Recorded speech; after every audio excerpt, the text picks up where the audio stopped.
What's up, everybody? Welcome to Pick Central on the Barstool Sportsbook YouTube channel.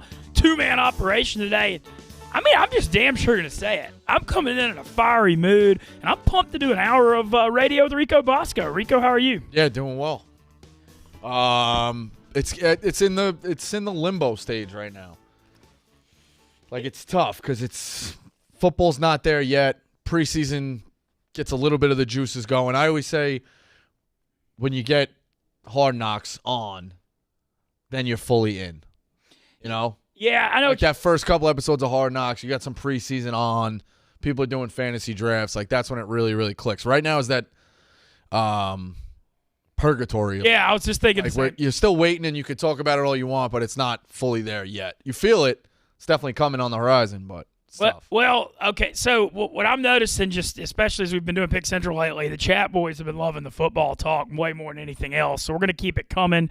At least, people reported to camp this week, and so you're starting to, see on Twitter the never-ending writers, making a big deal about people catching passes and playing. Pads start on Monday.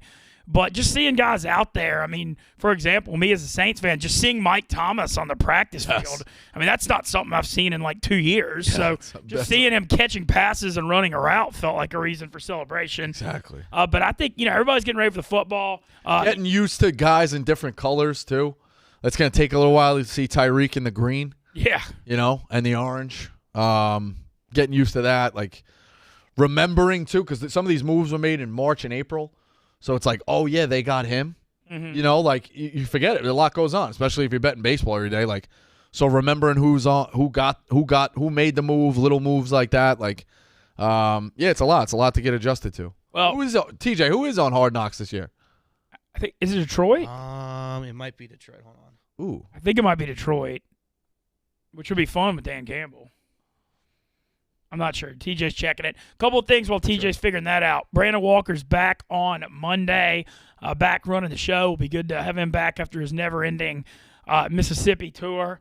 We'll say, Brandon, I catch a lot of heat about running around, but, man, Brandon, you've been gone for quite some time on this one. Yeah, he didn't have a place to live, so I'm sure he's spinning it that way. But, yeah, I mean, he's been out for a while. Yeah, fair enough. Fair is fair. And then also want to mention, it's the next episode's not till Tuesday, but if you hadn't checked out Barstool's Most Dangerous Game, it's one of the best shows we've ever produced. The production value is just astonishingly good. And if you hadn't checked it out, check out episodes 1 and 2, episode 3 on Tuesday. Amazing show. Want to make sure we mention that. All right. Today, Rico, I really liked what you did. It's fun when you do some prep topics, and I started doing this. I used to have like a newsletter I sent out via email like 5 or 6 years ago. And then I started to blog the questions on Sunday. I would put the questions specifically to college. Kind of change them up, but most of the same theme. So like who's a double-digit dog you think can win outright? What's your favorite total of the week? Who's in a letdown spot? Like certain things like that. And every week the comments were plentiful. Like a lot of people had opinions on that. And then you would craft it. You would make 4 picks based off those questions. So, like, I picked a double digit. I remember I hit Purdue. Kelly was on it, too. I hit Purdue outright. At Iowa? At Iowa, yeah. Purdue at Iowa as a double-digit dog. No, I think it was, maybe. I forget who they had, but whoever Purdue pulled off. So, those questions. So, prepping for this, I came up with a couple of NFL, a couple of college, and again, you saw the comments, like, roll right through. So, everybody has an opinion on. This is all we're doing. You're looking forward to things. So week 1, everyone has an opinion on what they love in week 1. Oh, yeah. And then Stephen Che and I are getting the Fantasy Football Factory pod going. We did the quarterbacks episode last week that came out this week. Today, we're taping our tight ends one today that'll be out next week. So I'm getting in that fantasy mode as well. So we got 5 topics for today that Rico brought up earlier on Twitter, and they got a lot of interaction. And here are the 5 topics, and then we'll get after it. First one is week 1 NFL line you'd lock in right now. Then week 1 college football line you'd lock in right now.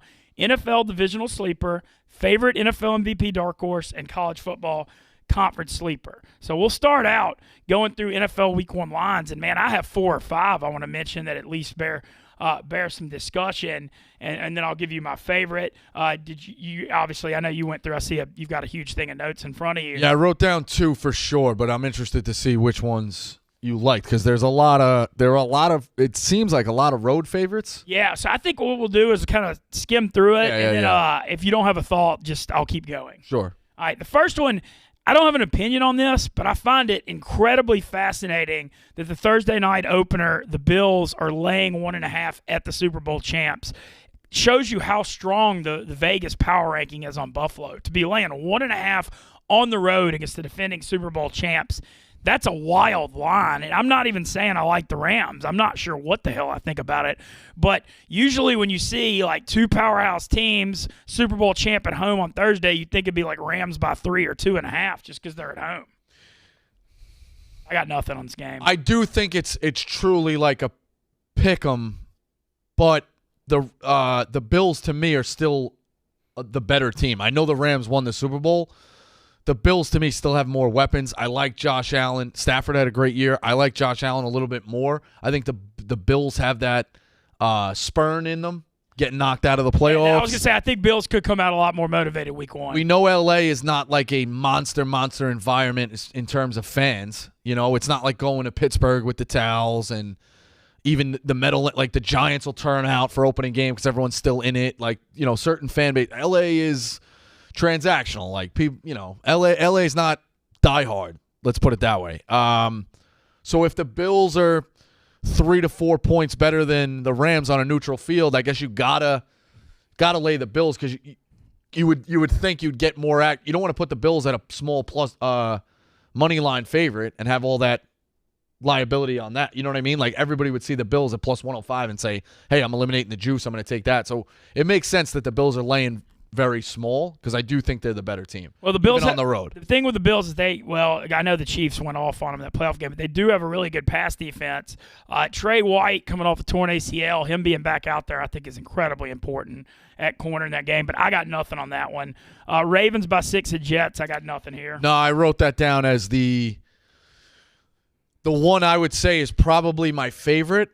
But as you get older and you get smarter, it's a very, very trappy line.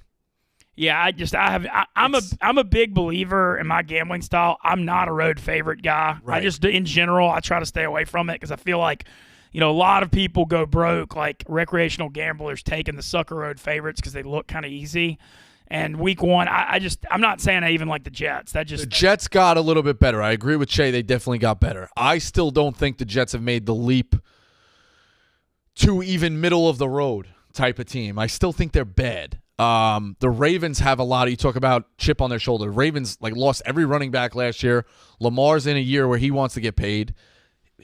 We'll get to him. He can be electric. I think this is probably the most teased game on the board, if that makes sense. Also, yeah, that is. You just put the Ravens down to win. Everybody's going to go after it. If you ask me, ultimately, what's probably the one I would say is the most confident, it would be the Ravens over the Jets. But I know that there is a lot of possibility for that to blow up in your face, and the Jets are a little bit better. 6 as a favorite. It is week 1.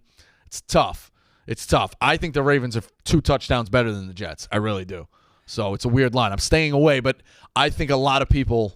Yeah, the Ravens are going to be extremely public. Yes. All right, this one's really interesting. Cleveland's 1.5 at Carolina in the Baker Mayfield Bowl. Got to assume Cleveland's going to be rolling Jacoby Brissett out there week 1.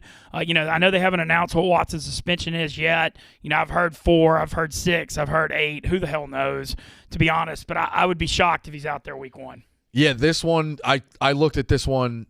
This is one, if you really have some stones, you can take in your Survivor League. Because when else are you going to use Carolina? That is stony. It's a lot, like especially if there's a buyback, a lot of teams, I've seen it in the past, like when Jacksonville plays Miami or Jacksonville plays Houston in week 1. You can roll the dice on one of these. I would lean Carolina here, knowing what also Matt Rule's on the hot seat. What Carolina did last year. Didn't they start like 2-1 or 3-0? They started 3, yeah. They were 3-0. Yeah. So Carolina's kind of had the same season the last few years where they start out pretty good, and then they just fall off a cliff about week 6 or 7 to the end of the year. Carolina can 100% be like fool's gold. This is one they're gassed up. They get the win, and they still finish like 3-14. Yeah. I think I would lean Carolina here, especially with Cleveland with the backup, because you can't trust, obviously, Watson to start. So Cleveland, to me, would be the winner in that game. But it's choosing two piles of crap. I have no opinion on it. Yeah, Colts Texans is interesting. So there's a bunch of home dogs I'm looking at. I think 8.5. Look, I know Houston's not good. I'm not going to sit here and tell you they are. However, if you look at their body of work last year, they were fighting people at home late, and they were getting the crap kicked out of them on the road. 8.5 at home in a divisional game. It's Matt Ryan's first game. I mean, I feel like 8.5 is a ton of points. I'm not saying Houston's going to be good, but I do expect them to fight at home in a divisional game, so I would actually lean the +8. It fits the system. It's gross, but you have to take Houston +8.5. Now, I also think it's one of those. It's either dogs divisional game. I think it's either like Houston wins outright, weirdly, or loses late by a field goal, and the game is a dogfight, or the Colts win by, no joke, 24 points. Does that make sense? No, it does. It does make sense, but I really think Houston's going to fight here. I do. I just think it's week 1 at home, and I know that Lovie Smith, they got a new coach and all that stuff, but week 1 at home, 8.5 in the divisional game. And, I mean, the Colts, here's the thing. I know Jonathan Taylor is elite, but the Colts aren't very explosive on offense. I mean, I know Taylor's good with the wide receivers, yep. Yeah, and I know T.Y. Hilton used to just murder Houston. His career stats against him is crazy, but he's not at a point where you can really count on him to do anything. So I would actually lean +8.5. That's one of the ones I'm looking at. Commanders are 4 at home against Jacksonville. If I had anything to say about this game. You don't have to bet every game. I didn't even scroll right past it. Yeah. Miami's 2.5 at home against New England. I got nothing on that. Well, you got to think that New England with a plus sign is going to get a lot of action. New England historically has had a ton of problems in Miami. That's always a game. But New England with a plus sign has got to be a public play too. Yeah, I would expect a lot of action on New England. I have no opinion. There's a lot of hype on Miami with the Tyreek thing right now. New coach McDaniel. I'm just curious to see what that offense looks like. But as far as this game goes, Miami beat them week 1 too, right? Yeah, 17-16. Yeah, it was really low scoring. I remember we were watching on stream. Saints are 5 in Atlanta. Look, this is one of those things where I do think the Saints are going to be pretty good, but Saints-Falcons is such a huge rivalry. They hate each other so much. I don't feel comfortable laying 5 on the road in Atlanta in a Dirty South rivalry game week 1. I think the Saints will win, but just too much of a rivalry game to lay the 5 here, I think. The Saints have to win, if you ask me. Yeah, the Saints historically have had really – I know, yeah. But historically week 1's been a little rough for the Saints, but I know Peyton's not there anymore. But the Saints, like under Sean Payton, had a lot of bad week 1s. And then, what was your win total? 7.5, 8? Yeah, it went up. It's up to 8.5 now. Okay, you got to go get this win. But here's the thing with the Saints. Weeks 1 and 2 are Atlanta and Tampa Bay at home. If there's any hope of winning the division, you got to be 2-0. I mean, literally, you have to, because Tampa's going to be good, but you got to sweep them and then fight for that tiebreaker. Yeah. So I feel like the Saints will win. Division's a tough ask, but yeah. Well, the rest of the division sucks. But Eagles are 4 at Detroit. This is probably stay away, but I'll say this: the Eagles beat them 47-6 on the road last year, and that makes me sort of take a look at the Eagles because they match up well. But I'm just not a road favorite guy. Bengals are 6.5 at home over the Steelers.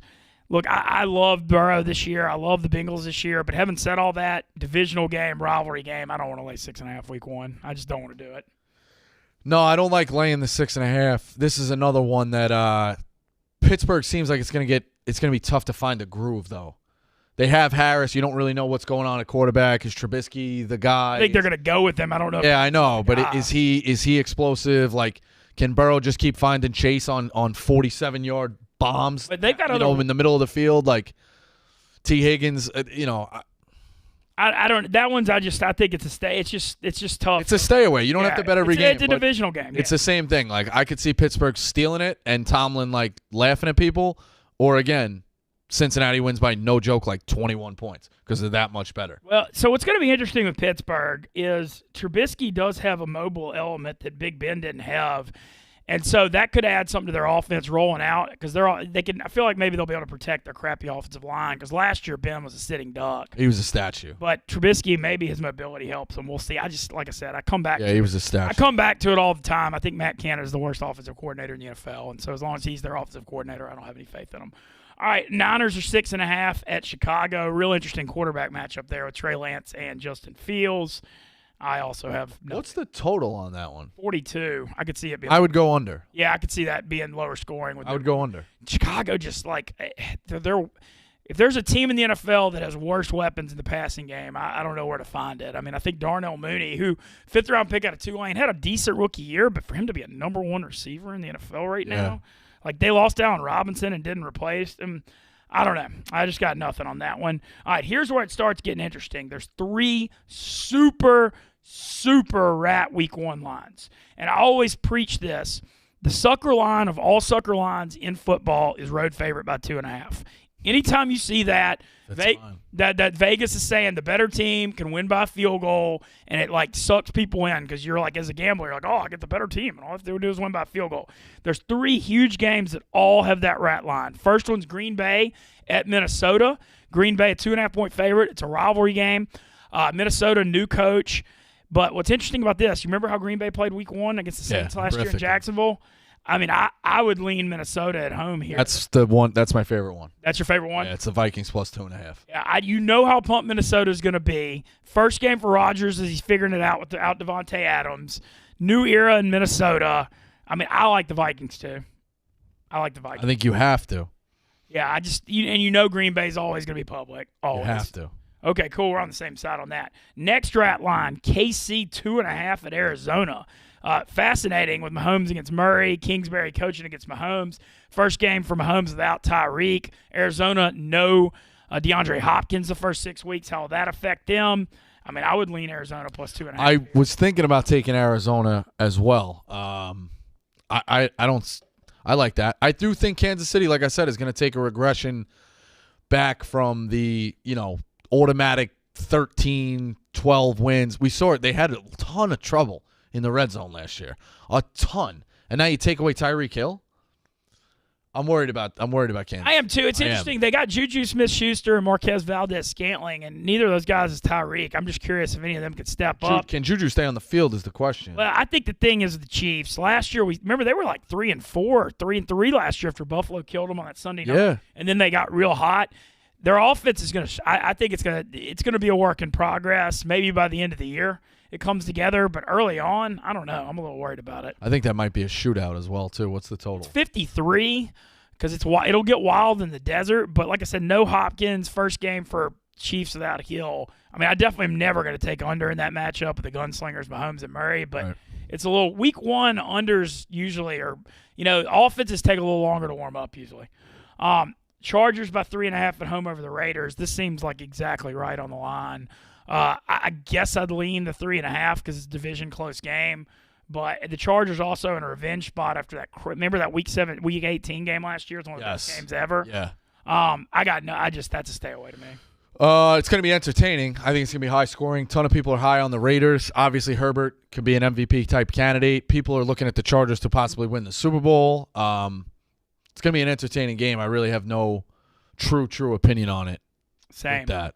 I'm trying to chase a lot of plus signs in the NFL. Yeah, well, speaking of that, here's one I'm chasing, and you're going to probably know more about this than I do being a Giants fan. I like the Giants plus 6.5 at Tennessee. I like that. For Tennessee, they've been one of those teams the last few years that has the identity of just unbelievable underdog and struggles a lot in games where they're laying a lot of points. They play up and down to everyone.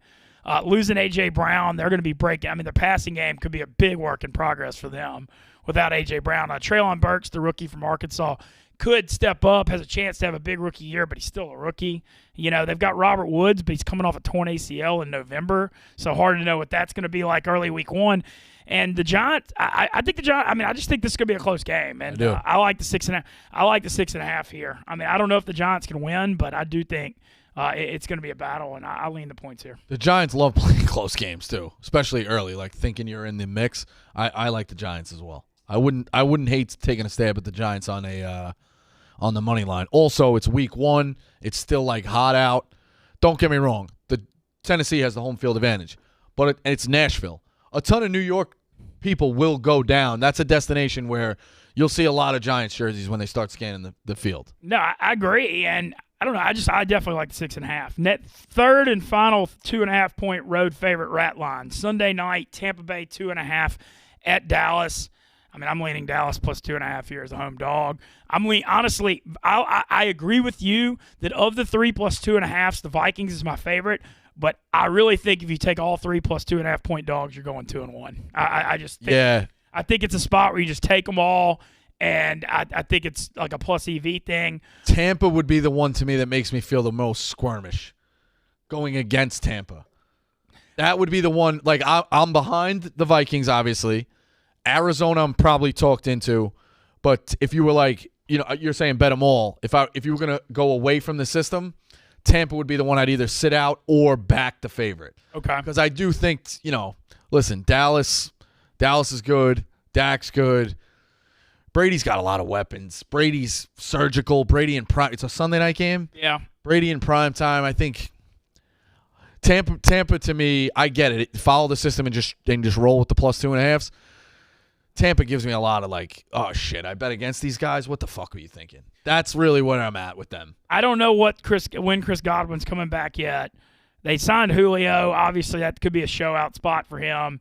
No Gronk. Cameron Brate could step into a big role, but I don't know. I'm just going to trust the system. Finally, last Monday night game to touch on. This is fascinating. The Russell Wilson Bowl, Week 1, as he goes back to Seattle. Yeah, he's only laying 5, right? Yeah, laying 5. Drew Lock and Russell Wilson against each other. 41.5 is the total. Man, I just don't know what to think on this. You got to think Wilson's not going to let him lose in Seattle on the comeback, but I mean, 5's a crap ton on Monday Night Football. You think that's going to be a like a violent I don't want to say violent atmosphere. I think Seattle's going to be cheering for Wilson. I do, right? It's not going to be a hatred. They're not. He got him to a Super Bowl. And he left on good terms. I mean, they're obviously rebuilding and going in a different direction, but it wasn't like he left with any animosity. So I kind of think it'll be. They'll probably run. I think it's going to be kind of a tribute thing. It says a lot if he can't win there. He's got to go back and win there, though. Well, it sounds like we're both on the same thing. I think it's the plus signs. I'm looking at Giants, Houston, and then all 3 of the 2.5 point dogs. I would still probably hope. I hope the Jets get action and I get a little bit less. Maybe the Ravens get down to 4.5, and I could talk myself into it. I know, the road fair. I just think the Jets are really bad. I'll go against Stephen Shea with that until I'm proven wrong. And the Vikings plus 2.5 would be my play. Do you want to go ahead and finish our NFL topics and then go to college, or do you want to switch over to college Week 1? Yeah, go with the NFL. All right, NFL divisional sleeper is the next topic, looking at the odds to win divisions. And I took a long look at this. As I know you did, and I'm curious. But I ended up with a short list, if that makes sense. I took a long look and ended up with a short with a short list. Okay, that's so fair. I wrote down AFC East, no. AFC North, not really. Yeah, I agreed. AFC South, no. AFC South, I know Jacksonville's going to improve a ton, but asking them to go all the way from number 1 pick back-to-back years to winning division, there's a road to winning this division at 9-8, where everybody beats each other. And It's ugly, but what's Tennessee like? Tennessee was what, plus 160? Yeah, and they were the number 1 seed. So that's not a lot of value. No. To me, it's the Colts division. Matt Ryan has to win that. The Colts have to win that. AFC West, I could talk myself into L.A., Denver, or Las Vegas. Yeah, see, Vegas at plus 650 I could talk myself into, because I think there's a path here where you just talked about the Chiefs who've been winning 12 or 13. With this division getting way tougher and Tyreek Hill being gone, this looks like a division where all 4 teams could have between 8 and 10 or 11 wins. I think it's you could see 8-9, 9-8, 10-7, 10-7, with everybody beating each other and all the games being, you look at the quarterback play, all 4 have been really good. Yeah, I feel like it could be a lot of that. I would imagine the Chiefs have a ton of primetime games too, so you're getting everybody's best shot. So if they start dropping those games, Denver, the Raiders, all pick Chargers, obviously, everybody picks one up on them. And the Chiefs are only sitting at 11 wins. 11 wins might not get it done. I think it's just one of those things where plus 650, it's going to be hard because the other 3 teams are good, but plus 650, I mean, that's just even if you lose, you don't lose. The odds are so good on the Raiders. And so I'm kind of looking at that. Also, one of the most underrated things that people didn't notice is Chandler Jones signed with the Raiders. And when you have him and Max Crosby combo, that can raise some serious, serious hell for them. And Derek Carr with Josh McDaniel, now you got Devontae. I think the way Adams, Renfro, and Waller complement each other is kind of perfect. Because now you got Renfro working underneath. Adams, you can move. Carr's a good quarterback, too. Carr's good. Yeah, and I think the thing is, I'm looking for Darren Waller to be a big weapon this year. Because he had the big year 2 years ago. Last year, everybody was keying on him, and he fell off, got a little banged up. But now with Adams and Renfro, you can't key on Waller, and he's a nightmare matchup for linebackers and safeties. So I'm kind of looking at the Raiders plus 650 is one of the ones I'm looking at. NFC East, I wrote no. Yeah, It's a division where they can all, again, like to your point, they could all eat each other, and the Cowboys are one injury away from being fucking 8-9, 9-8. Commanders 5-1 maybe. I can't. Yeah, a little bit. Maybe I can't just really because like 9-8 might win it, but the Cowboys were. The thing is though, the national perspective of the Cowboys is like worse than they are. They were really good last year, but then they got punched in the mouth in that playoff game. But I mean, they dominated that. I mean, they were the best team by far all year. So I don't know. I agree with you. I just don't. You can't really talk myself into the value there. NFC West is tough. I wrote Arizona. Did you? The Arizona thing's interesting because they were 9-0 last year, but then they really fell off late. Kyler Murray got paid. Like I said, Chandler Jones left. I think Hollywood Brown's going to be spectacular the first few weeks. I don't know how long he can stay healthy because his body has all his hamstring problems and stuff. But, man, him on that fast turf with Kyler reuniting Oklahoma and their chemistry and stuff, with no DeAndre Hopkins out there the first 6 weeks, I really think Hollywood Brown in fantasy, if you can get a value on him, I think he could really, really light it up. But I got the Niners plus 160 is not really a long shot. But, man, if Trey Lance is even decent, they're going to be awesome. Yeah, but that's the thing is the second options. So, like, do you really consider a sleeper at plus 160? No. I'm not knocking No, it. no, I don't. You know, where we're at. So, don't get me wrong. If you love the second option in the division, that's great. Like, I totally always chase the plus sign in a division, and if you have a strong opinion, that's great. But for this exercise, like, they're not really a sleeper. No. Go to the NFC South, where I wrote no as well. I know you think the Saints can steal it. Brady's just been through it so many times. Okay, here's the thing. Gearing up for one more on the way out, Taking my complete bias out of it, this is looking at it from the gambling perspective. The path to the Saints winning it, they're 8-1 in their last 9 against Tampa. The only one they lost was the playoff game. The Saints really have the Bucs number head to head, and it's a real thing. I mean, you look Brady's numbers against the Saints the last 2 years are atrocious. Remember the 9-0 shutout last year? I mean, Brady he threw the pick 6 in the Halloween game. Yep. I mean, he struggles. The thing with the Saints on that, though, wasn't there a Sunday night game like 2 years ago? Yeah, they beat them 38-3. They beat the fuck out of them. Yeah. Right? So the path for them, Saints have to beat them twice, and you really need like the Bucs older guys like Fournette showed up overweight. You need people to break down a little bit. Bucs got bad news. Ryan Jensen, their starting center, just tore his knee up. He's going to be out for the year. It looks like that ain't good. No. To start the year. I mean, at least for the only positives that happened early, so at least they'll have time to fix it. But yeah, Saints plus 350 I'm going to take a look at because I think Carolina and Atlanta have no shot. So you're literally just like, if the Bucs have an injury-riddled season and you beat them head-to-head twice, is there a road where they're both 10-7 and 9-8 and you have a tiebreaker? That's really the only path you're hoping. Well, that's the thing, too, is that division is so bad with Carolina and Atlanta that they discounted the Saints. Yeah. Like, I think 350 is even short. If you told me to guess that line, I would have said 5-1. Yeah, it's because Carolina. It's because the other two are so bad. It's 4 programmed wins in, and to your, so that's tough too. I think the Saints should be a longer shot in that division. I don't get it. Like, obviously, if you're going to pick something, they're the only option at plus 350. Don't get me wrong, but I think that's a short line. So the thing with the Saints, and then I won't go off too long on this because I'm not trying to just talk about my favorite team, but the defense, I can't see a path where the defense isn't awesome. All 3 levels, when you look at, Cam Jordan is still doing it. He hadn't really showed signs of slowing down, even though he's been doing it for a while. I mean, it's the never ending. Is Davenport going to stay healthy? But the upside is huge. Demario Davis is one of the best leaders and linebackers in the NFL. And you're looking at a safety, Honey Badger.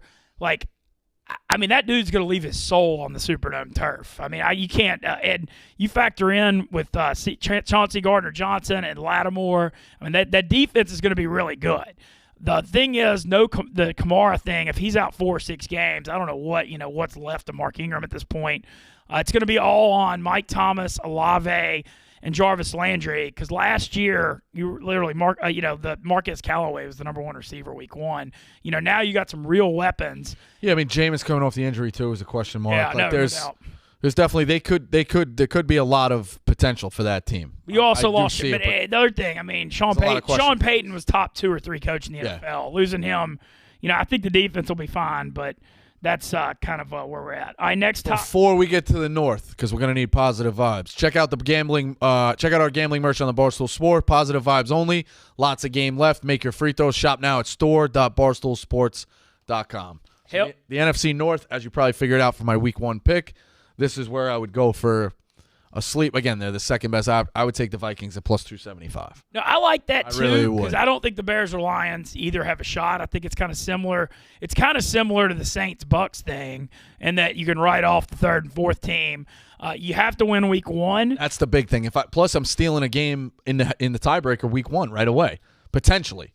If you get the shot right away. Vikings take down the Packers Week 1, you're holding a 1-game advantage. It's true. I know that you can lose that back in Week 2. I get it. But the head-to-head is huge. I think the other thing, too, is Cousins and Zimmer had a really fractured relationship last year. And, this is the spot for Cousins to really – I know everybody always dogs on him, but, it's his team now. And – this is his big shot. Now, and look, I thought Zimmer did a really good job the early years in Minnesota, but I think he's one of those hard-nosed, old-school Parcells type coaches. Those guys can really wear on a locker room if they're there 8-9 years. That's kind of a thing that works for a couple of years, but not long-term anymore with how the current modern athlete's wired. So, maybe a new voice makes it work. I do love, how can you not love the combo of Cook, Justin Jefferson, what they'll get out of Thielen. And also, I still love Thielen. I really do. And I'll tell you who else I like. Thielen. Irv Smith at tight end is a weapon. I think, he's a really good pass catcher, and I think he could take a step forward. So is Minnesota plus 275 your favorite? Minnesota plus 275 would be that. I could talk myself into Arizona, and then it's really a short list. It's the AFC West. Take your pick of where you think that's going to go. Okay, Saints plus 350 and Raiders plus 650 I think are my favorite too, and I'm also looking at the Vikings plus 275. All right, next topic. What are the Chargers? Chargers are plus 225. It's just too short. It's – you know what, though? They got a lot of talent, though. That's not that short. Well, it's because the Raiders and Broncos both could be good. Yeah, they're very good, but the Chiefs should not be – I agree with your logic here, and I've been right. I don't think head to head. I don't think the Chiefs are like a 2-1. Well, they're not a 2-1. It's tough to describe. I don't know. I don't think the Chiefs are that much better than the Chargers. If that makes sense. I don't think they are either. I really don't. I don't either. And last year, head to head, the Chargers won in KC, and they lost in overtime at home. Yeah, I could talk myself into that. I really could. Chargers thing is just the potential is so good, but when are they going to figure out how to close games? It's been their problem for 15 years. They're so tantalizingly sexy, and they always have weapons, and they've always got all this stuff, and they just invent ways to lose close games. They've been doing it literally forever, and I do like Staley, even though he's the psychotic. Going forward on 4th and 2 at your own 18 is probably a little much, but I guess if you're going to risk it, you'd rather be the aggressor. All right, the last NFL topic we got is MVP dark horse. And I have one. I had one that was just very glaring to me that I think was pretty obvious who I take. So I could talk myself into Herbert, and he's not a sleeper because he's the second shortest favorite. But at 9-1, I think you take a look at Herbert. If you think the Chargers are going to win that division, yeah, I really do. I think Herbert, and again, he's not a sleeper. So let's cut that. He's the second favorite. That's just the way it goes. I was good. Jonathan Taylor at 50-1 would be a small little sprinkle for me. See, winning it as a running back is a super, super long shot. But the Colts can win that division. Maybe he goes berserk and they give him a ton of goal line looks. Maybe puts up 20 touchdowns, 17. You know what I'm saying? Yeah. I don't know. Taylor would be the longest shot, but to me, it's Lamar at 18. We talked about it. No, I like the Lamar. You just mentioned it. Lamar at 18, who's I'm looking at. I'm actually hoping he doesn't sign. I know there's a lot of talk about his contract situation right now. I would prefer him to not sign the contract preseason for this 18-1. And then actually the same logic you just said about Jonathan Taylor, I think about Derrick Henry at 50-1. I think that he could run for 2,000 yards. If the Titans win the division and he runs for 2,000 yards, you got to discuss it. So he got hurt last year, and I think people are forgetting how dominant he is. So the other thing, too, is the Ravens. People start to look at teams who get out to hot starts. Ravens have the Jets, the Dolphins, at the Pats, Bills, which is one of those we talked about with the Heisman race, a guy who can. They're playing the whole AFC East the first 4 weeks, huh? Oh, that's actually crazy. Yeah, that's. I just realized that's crazy. And then in week 5, you get the Bengals, Giants, Browns, and Bucks. So in the first half, John's okay. He has opportunities to show out against Brady, Allen, and who was the other good team I just said? And Burrow. You know what I'm saying? Like, so I would roll with Lamar at 18-1. So Now, again, it could go wrong, and he could look like a fool against Brady, and he could look like a fool against Burrow and lose those games. But if they start out 7-1 and he shows out on one of these big time games, especially against Brady, against Burrow, people are going to start saying, "Oh, you know what? Lamar, like he's got to be. He's the MVP to that point." I know it's 7 weeks; you got a long way to go. But if you're holding and his odds jump down to 350 or 5-1, and you're holding it at 18, it's worth the gamble to me. I like it too. Burrow was the one in my head I was going to look at, but he's only 12-1, and I was hoping he's going to be 20-1. I just don't think 12-1 is good enough value. You can't put a guy like Burrow at 20-1 who did what he did last year. Yeah, no, that's true. You know what I'm saying? He was the story of it. He was unbelievable last year. Got them to the Super Bowl. 20-1. I think that's a dream. Okay, well, I think we're on the same thing. We both like Lamar 18-1. You like Taylor 51 as your long shot. I like Henry 50-1. It's like literally the exact same logic. They're in the same division. You're riding someone to like 2,000 yards, a crap ton of touchdowns, and a division title. It literally it's like the same thing. Part of me though, again, it's for the exercise of like what to look at. Am I really going to bet on Jonathan Taylor? Probably not, because I do think it's a little bit of like burning money. You got to be a quarterback to win the MVP. Yeah, Peterson was the last one to do it. There's so many guys who can throw the ball. There's so many, like Kyler Murray, Herbert, Brady. There's a million guys who could just Lamar, Josh Allen. They're all Rodgers. They're all throwing the ball. Those numbers are inflated. You can't touch quarterbacks. You can't touch receivers. The hits are down. Numbers are up. It's very tough to not win it as a quarterback. It really is. Loving. By the way, I just want to say, these are my favorite kind of shows to do. This is like the most fun ever. Just getting into the nitty gritty, looking ahead to college, NFL. Yeah, because it's you go in a million different directions within the conversation, but if you have topics that guide it, that helps too. So. Oh no, I agree. I think I love you starting the topics and everything about it. We're gonna switch over to college football. Do you want to do conference sleepers or week one? Yeah, let's do that because I tweeted it the other day and it doesn't make a lot of sense. I have one. Okay, well, looking up NCAA. So I gave out K-State at 18-1. Ooh. I think is worth a little bit of a sprinkle in the Big 12. They're still below Texas and Oklahoma, but they beat Oklahoma 2 out of the last 3 and lost a 1-score game to them last year. K-State. So K-State has their number. Texas again, like Sark's great. They got 5-star kids, but they never put on the pad. So plus 250 is. Yeah, exactly. I know Walker. No, I'm just saying, like Texas again. You don't know what could be. It could be another. Who knows? I actually heard from it. So I had an interesting observation I heard about Texas from like somebody that's close to the program. Is the USC always get compared to this too, but it's like the country club atmosphere, and like you look at the body language of like the players on the sidelines, and they're like not all in. It's like they're in Austin, and it's like the Texas thing, but like there isn't that level of like die hard. We live and die whether we win or lose there, and maybe Sark changes that, but that's like a kind of a part of a. I don't know. They're not as Makes sense. all in. Also, the other thing too is, Adrian Martinez. Everyone's kind of critiquing his turnovers. Guy can run, and you got Colin Klein calling the plays. Colin Klein was unbelievable in that offense. No, I like Martinez ran for I think 20, at least 20 rushing touchdowns, and a lot of yards. He's going to be a fact. He can be, as long as he stays on the field, he's going to be an X factor for that. We talk about Deuce Vaughn. They got 2 receivers back. Deuce Vaughn was also their leading wide receiver, so they have the scheme with that. Martinez is going to keep offenses honest. I think there's a log jam there in the Big 12. They beat each other up. I think K-State plus 1,800. Air Force again at plus 4. I saw it at 550 when it first. By the time I blogged it was plus 450. Air Force is going to be very, very good in that division and that league. I love Air Force to win that. I think they get Boise at home. Pretty positive. So that's the huge swing game in that side. I like Air Force, but the one for this one is who just got picked by the writers to win the division and win the league and won it last year is Northern Illinois at plus 850. Wow. Their entire defense is back. Rocky Lombardi is a solid quarterback. The MAC, weird shit happens when you go to places on a Tuesday night, right? Their side of the division is Toledo, Central Michigan, and Western Michigan. Of those, they're only going at Western Michigan. And Western Michigan's picked the lowest of those 4. You know what I'm saying? So, like, Toledo and Central Michigan are the biggest swing games. They get both of them at home.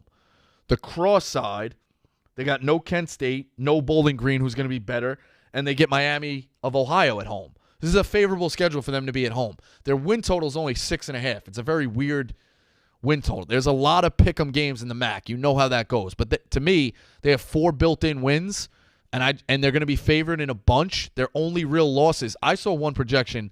Let me get your opinion on this because you're an SEC guy. What Northern Illinois hosts Vanderbilt week 3? I think Northern Illinois is going to be favored by like 6. Okay, then you're more in tune to the. When I saw that, I saw one guy predicted it at 8. Yeah, I mean, he has Northern Illinois laying 8 to Vanderbilt. That's impressive. I mean, Vandy's bad, you know. Their only real loss, I think, is like Kentucky. But other than that, you got like 7 games to play with, and they got 4 guaranteed wins.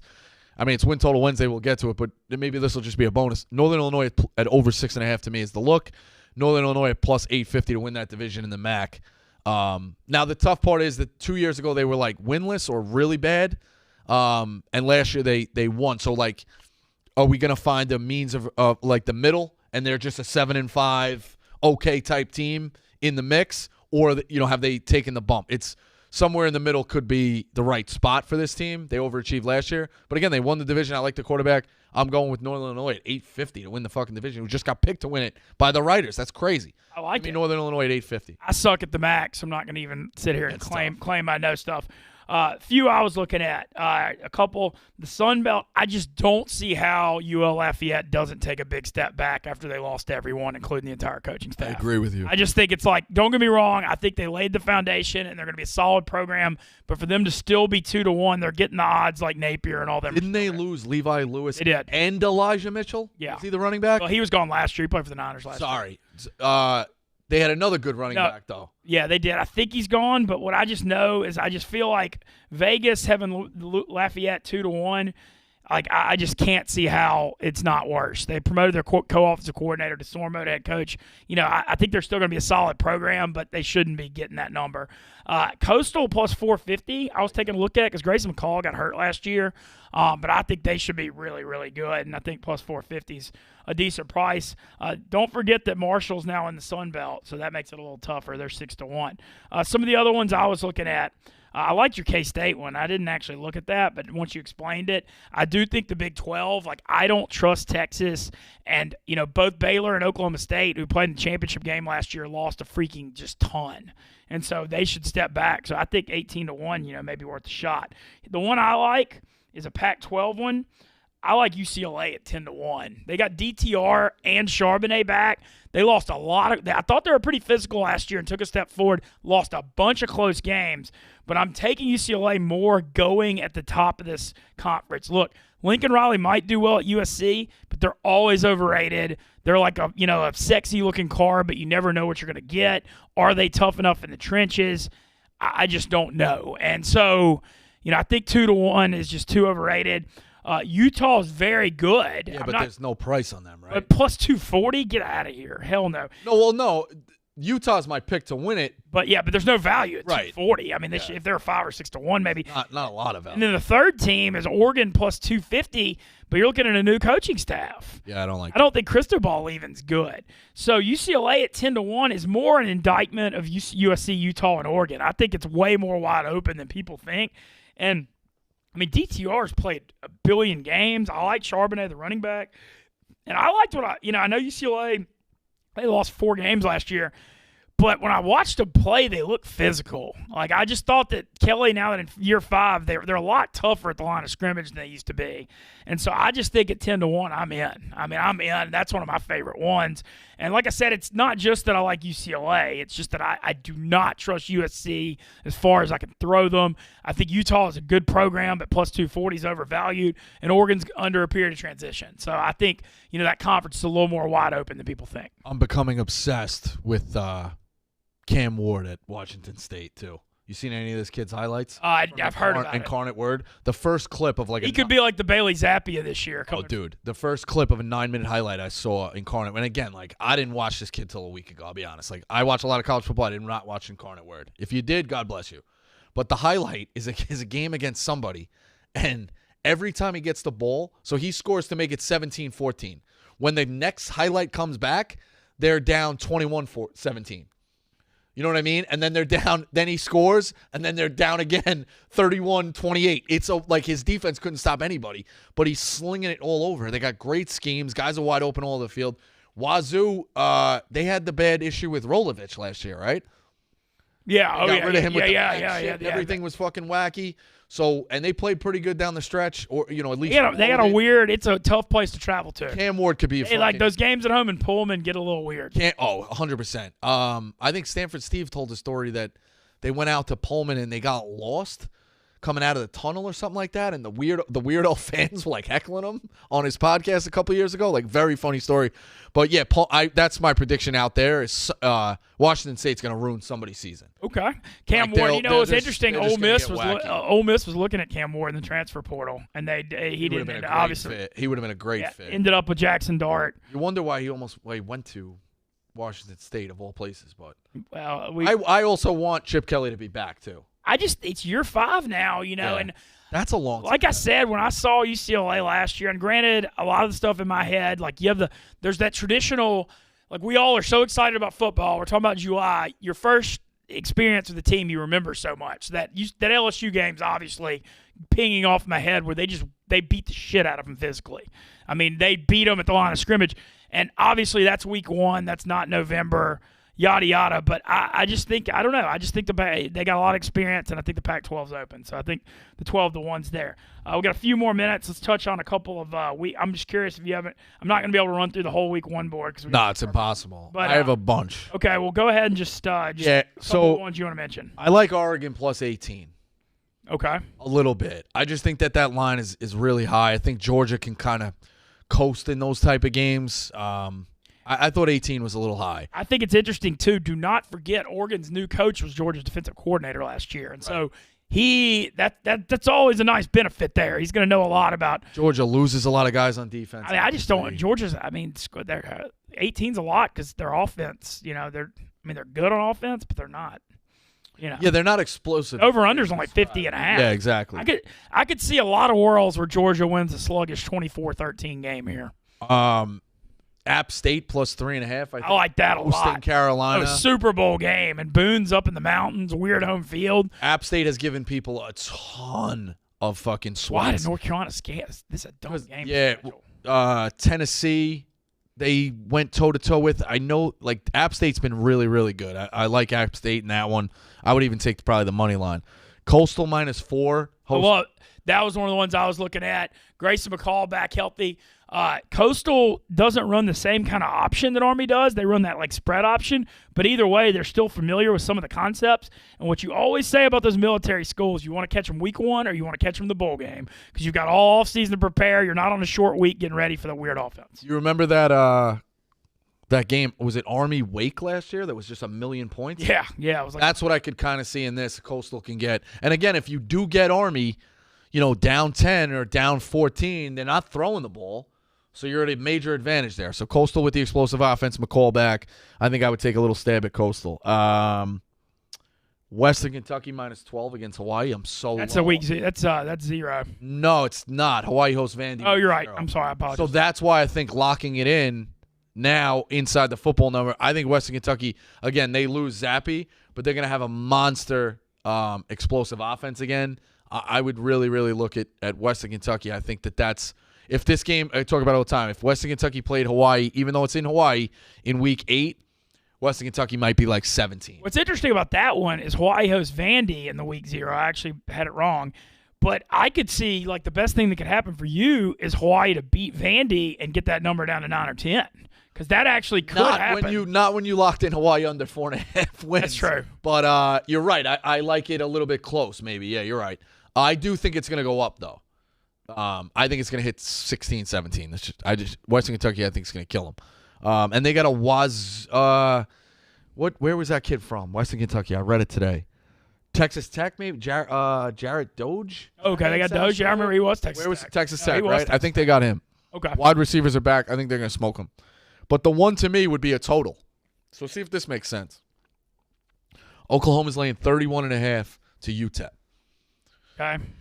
That tells you it's probably going to be 42-7 if they got to win by 35, or 38-7 puts me at 45 or 49. Total's 56. Okay. I need one more score. At 49 to push, I need 10 points to go over. Oklahoma shows out. I know Venables is a defensive guy. They got Dylan Gabriel. If Oklahoma's going to cover at 30, that's a 35-point difference, I'd say over. Okay. I'd say over 56. The only thing with UTEP is they do like to run the ball and they huddle. So they're not like that. I mean, I don't know if they can run the ball well, though. They're probably going to go 3 and out a lot. Yeah. But, they may try to grind it out. Yeah, garbage time score. I'm pretty sure UTEP loses Frank Harris at quarterback. UTEP actually wasn't horrible last year. They weren't. They weren't horrific, but they lose Frank Harris at quarterback. I think Oklahoma can get a defensive score. I think Oklahoma can get some short field scores on turnovers. Lincoln Riley leaving, like chip on their shoulder. I think Oklahoma might put up 50 themselves. Now 53-0 would be the worst type of beat.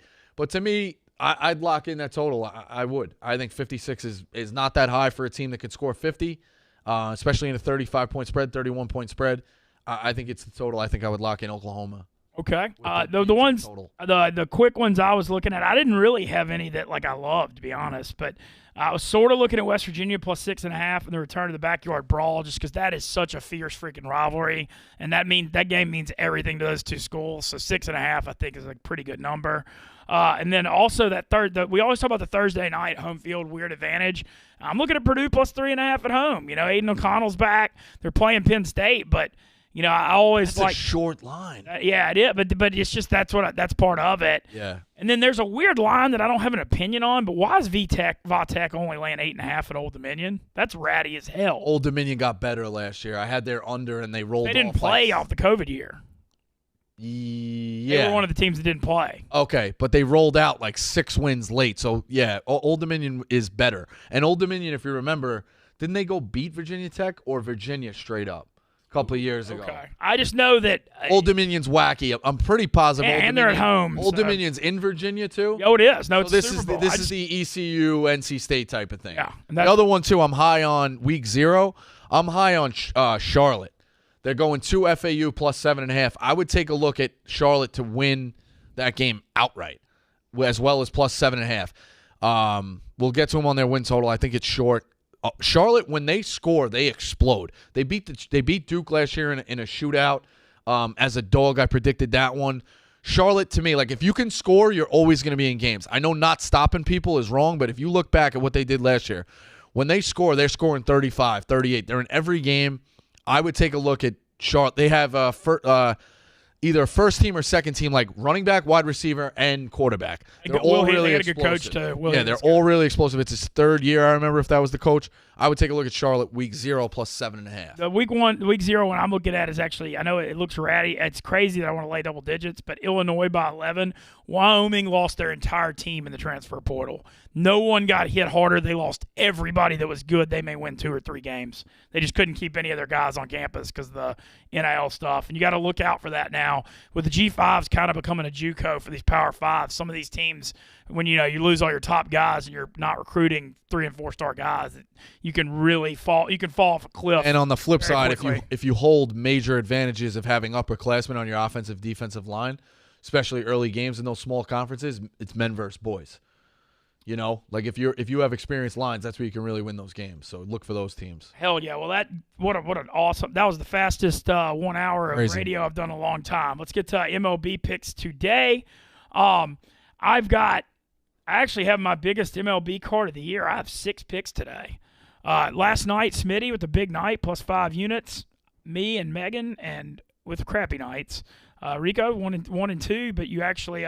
So it came down to I nailed a dog with Texas against Ohtani. I would say Ohtani's overrated. I'm making my way back up. Honestly, the Yankees. I'll give you credit. I know people like to bag on everyone, but man, you were buried 20 or 25, and the Yankees have no guts. You score what, TJ? You have no guts. You score 1 fucking run in the last inning against the Royals. Come on. Great win. After losing 2 to the Mets, go score 6 runs. You guys stink. All right. The hit parade came down to the last out. Guy for the Cubs made the last out to hit the hit parade. So we hit 2 out of 3. So it would have been a better night. Where's the text to TJ? I'm on a couple of strikeout props. I'm on Kyle Wright over 5.5 Ks. Rangers money line again. Manoah over 5.5 Ks, and the Cardinals minus 1.5. And you know what? It's the end of the month. Parlay them all together. It's plus 1044. Ooh. So, All right, I got 6. I'll get through it pretty quick. I got the Miami with Alcantara at home against the Mets plus 108. I got Shane Bieber at minus 108 at Tampa. I got the Chicago White Sox back in Lance Lynn laying a 1.5. It's dead even money. Look, I got the Rockies plus 195 at home against the Dodgers. Look, I may be wrong, but, man, anytime you get the Rockies with that kind of number in Coors. Yeah, they got smashed last night. They've been okay against the Rockies, but they can score. It's just plus 195 in Coors. I got you. And Texas minus 104 against the Reeling Angels. And then I took the San Francisco Giants by 134 at home against the Cubs. So six games, big card. Any weekend plans for you? No, I got a wedding tomorrow. That's about it. I have not figured it out. The Young Bucks. Some of the streaming games start on Sunday. Some of the young lads playing baseball. Okay. You got to dig deep, but I'm pretty positive it starts Sunday. Okay. I think I can start seeing some stuff. So we'll awesome. see. I still hadn't figured it out. I've debated going to the Jersey Shore because I hadn't done it yet this year. Last night was kind of weird for me because it was the first night I wasn't at a concert in like a week. You should go to Stone Pony. Stone Pony, okay. Yeah, no, it is. I know Bruce about made it. his bones, yeah. Yeah. Well, I hadn't figured it out yet. Thanks to TJ and Za, as always. Brandon Walker will be back in the host chair on Monday. Stay tuned. The Yak is up next.